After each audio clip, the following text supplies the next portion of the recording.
Aucune famille, aucun village, aucune ville ne furent épargnés par la douleur et le deuil. 2 ans après la fin de cette tragédie, la nation a souhaité rendre hommage à tous ceux qui souffrirent, parfois au-delà de toute mesure, durant cette terrible épreuve.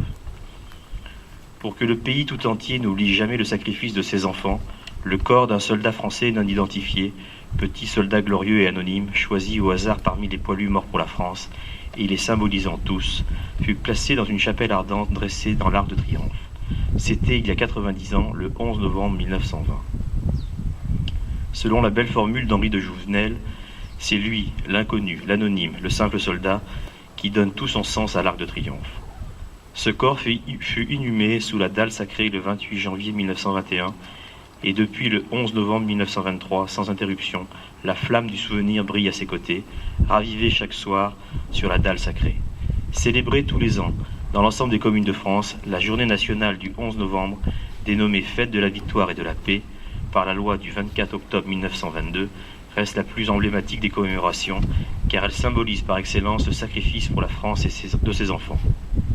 En 1940, alors que la France était en souffrance, abasourdie par sa défaite, coupée en deux, en partie occupée, alors que l'engagement dans la France libre ou dans les prémices de la résistance intérieure était encore affaire d'individualité aussi remarquable que peu nombreuse, c'est le 11 novembre que se leva sur le territoire métropolitain le premier écho populaire à l'appel historique du général de Gaulle, lancé le 18 juin depuis la radio de Londres.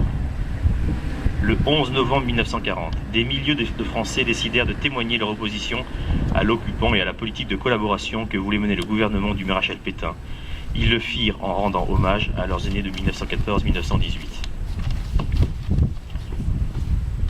À Paris, tout au long de la journée, 4 à 5 000 lycéens et étudiants bravèrent l'occupant pour aller déposer des centaines de bouquets et plusieurs gerbes sur la tombe du soldat inconnu. En province, bien d'autres Français célébrèrent individuellement ou collectivement la signature de l'armistice de 1918.